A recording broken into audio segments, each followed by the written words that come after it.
We were married in April, a small ceremony on the coast with just family and close friends. Elena looked like something out of a dream that day, and I remember thinking I was the luckiest man alive. She laughed with this effortless grace that made everyone gravitate toward her. People used to tell me I outkicked my coverage. I agreed. I still do in a way. Our honeymoon was booked for the Maldives. I'd never been outside the country before, but she handled everything. Flights, resort, even surprise excursions. All I had to do was show up, and I did, heart wide open. We arrived just after sunset, greeted by warm salt air and coral blue waters. It felt unreal. Our villa stood over the water, isolated and peaceful. Elena looked around with a soft smile and squeezed my hand. Everything felt perfect. She was affectionate, tender, and joked about not wanting to go back home. That first night we talked about the future, kids, moving to a bigger city, maybe starting our own business one day. I remember staring at her while she sipped wine, wondering how I got this lucky. The next few days were full of typical honeymoon things. Snorkeling, spa sessions, intimate dinners. She was radiant, and I felt at ease in her arms. But even then, there were things I didn't quite register until later. She took more photos alone than with me. Whenever someone offered to take a picture of us as a couple, she'd politely decline, saying she didn't look good or wanted candids. I brushed it off. Some people just like control over their image. It didn't feel malicious. By the fourth day, her mood started shifting. She would slip out early in the mornings for walks, come back sweaty but silent. When I asked, she'd smile and say she wanted to explore. Her phone barely left her hand. She'd tap quickly, turn the screen away if I got close. I told myself not to be the jealous type. It was probably just messages from her sister or friends asking about the trip. That night, I walked into the bathroom and found her leaning over the sink, wiping her face. Her shoulders were shaking. I froze. When I asked what was wrong, she said it was nothing, just overwhelmed by happiness. I believed her. I wanted to believe her. I kissed her forehead and told her how much I loved her. She didn't say it back right away, just smiled and nodded. The next morning, she was cheerful again, as if the moment hadn't happened. But something inside me shifted. A quiet weight settled in my chest. I didn't want to ruin things by being paranoid. So I buried it, hoping it was just nerves or exhaustion. After all, who questions love during their honeymoon? But the unease never left. It settled in like a shadow, and I didn't realize until much later that it was the first warning I failed to see. She started acting like she was somewhere else. Not physically, but emotionally. There was a distance I couldn't cross no matter how hard I tried. We'd be eating breakfast and she'd barely touch her food, eyes locked on her phone, fingers typing quickly before hiding it under a napkin. I asked her once if everything was okay, and she said she was just checking in with her mom. That answer became routine. Every odd moment, every glance over her shoulder, always led back to family check-ins. I nodded along, but deep down I knew it didn't add up. One afternoon, I noticed her phone light up while she was in the shower. A name I didn't recognize, D. Just a single letter. The message preview was blurred, but something about it made my gut twist. I didn't touch her phone. I wanted to, but I couldn't bring myself to cross that line yet. Maybe I was imagining things. Maybe I was being insecure.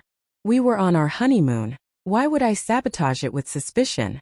That night, she pulled away when I kissed her. Said she was tired. Said the heat was draining her. I lay there beside her, staring at the ceiling, wondering when she stopped wanting me. We used to be inseparable, couldn't keep our hands off each other. Now she slept with her back turned, breathing steady like she was already somewhere else. The resort staff treated us well, but one exchange stuck out. A concierge smiled at her and said, "Mrs. Thompson, your guest pass was approved." I was confused. Our last name was Patel. Elena didn't correct him. She just smiled, thanked him, and moved on. Later, I asked who Thompson was.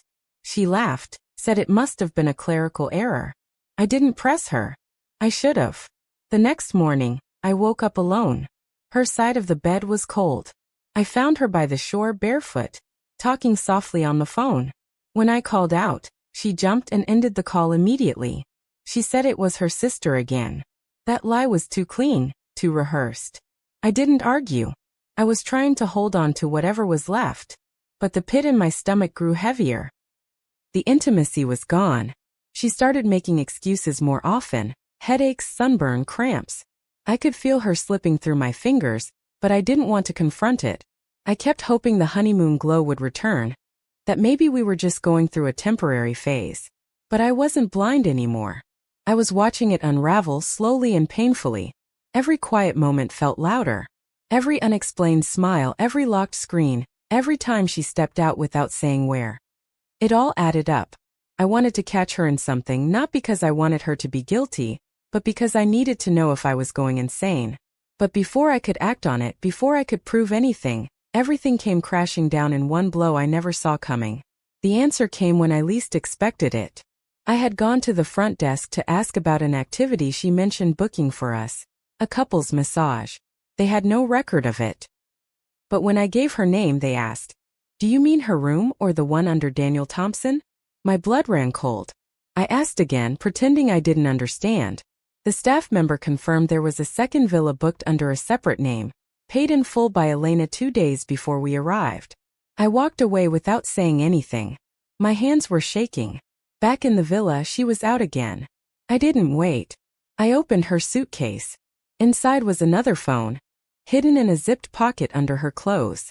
No pascode. It was carelessness or arrogance, I still don't know which. The messages were there. Dozens of them. All from D. Everything was in plain view. He'd arrived the same night we did. They'd been planning this for weeks. His texts were intimate, familiar, full of things you only say to someone who knows you completely. "I can't wait to feel you again. Don't worry, he won't notice. Just one more time, then it's done." My heart cracked in half. Every excuse, every lie, every cold shoulder, it wasn't paranoia. It was precision. She had split our honeymoon into 2 lives. One with her husband, the other with her lover. I sat there staring at the screen, wondering who I had really married. Wondering if the woman I loved ever existed, or if she was just a role Elena played well. I didn't cry. I didn't scream.